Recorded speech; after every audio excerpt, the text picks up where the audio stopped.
Good morning friends, అందరూ ఎలా ఉన్నారు? గుడ్ మార్నింగ్ ఫ్రెండ్స్, అందరూ ఎలా ఉన్నారు? అందరూ బాగుండాలి, అందులో మనం ఉండాలి ఫ్రెండ్స్. ఈరోజు మా ఊరి పొలిమారులో ఉండే మహానంది గురించి చూపించడం జరుగుతుంది ఫ్రెండ్స్. ఇది మహానంది, మా ఊరును కాపాడే నందీశ్వరుడు.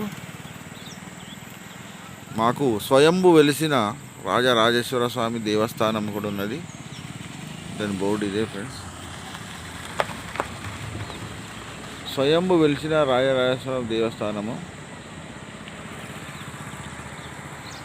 మాకు దేవుడు వెలిచినప్పటి నుంచి మా ఊరు అభివృద్ధి చాలా మంచిగా జరుగుతున్నది ఫ్రెండ్స్.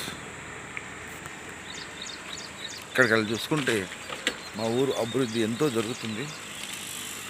చాలా సంతోషం ఫ్రెండ్. ఒకప్పుడు ఇక్కడ 4 గంటలు అయిన తర్వాత పెద్ద పిట్టలు కూసేది ఫ్రెండ్స్. చాలా భయం అయ్యేది మాకు ఇక్కడికి రావడానికి.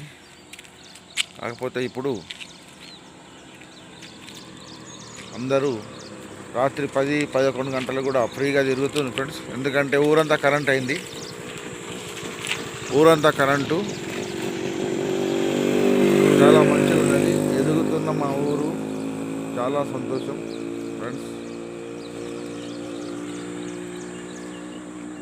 చాలా ఎదుగుతుంది మా ఊరు ఇప్పుడు. చాలా సంతోషంగా ఉన్నది ఫ్రెండ్స్. ముఖ్యంగా నేను చెప్పేది ఏమనగా, ఎండాకాలం వెళ్ళిపోయి వర్షాలు చాలా అవుతున్నాయి ఫ్రెండ్స్. అందరూ ప్రతి ఊర్లో తమ తమ చెరువులను పూడికలు తీసుకోవాలి ఫ్రెండ్స్.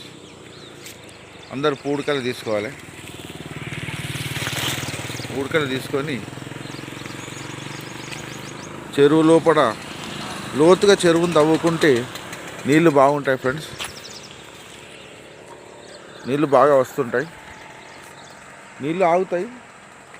ఎక్కువ పొలాలకు కొంత నీరు అందే అవకాశం ఉంటుంది ఫ్రెండ్స్. మాకు స్వయంభు రాజరాజేశ్వర దేవస్థానం ఉన్నది. నేను ఒకరోజు చెప్తాను, మీకు పోయి చూపిస్తాను ఒకరోజు. దేవుని మొత్తము గుడి ప్రాంగణములన్నీ చూపిస్తాను. ఖచ్చితంగా ప్రతి ఊర్లే తమ తమ చెరువులను పూడుగా తీసుకోండి ఫ్రెండ్స్. మన యువకులు ముందుకు వచ్చి, స్వచ్ఛంద సంస్థలు అన్నీ ముందుకు వచ్చి శ్రమదానం చేయాలి ఫ్రెండ్స్. శ్రమదానం గ్రూపులుగా పోయి ఎక్కడ చెరువులు ఉంటే అక్కడ ఒకరోజు శ్రమదానం చేయాలి ఫ్రెండ్స్. మన జేసీపీ వారు కానీ సహాయం చేయవచ్చు. ప్రతి చెరువును పూడిక తీసుకుంటే ఎక్కువ నీళ్ళు ఉంటాయి. తర్వాత మనకు పంట పొలాలకు ఎక్కువ నీరు అందే అవకాశం ఉంటుంది ఫ్రెండ్స్. ఓకే ఫ్రెండ్స్, బాయ్, జై హింద్.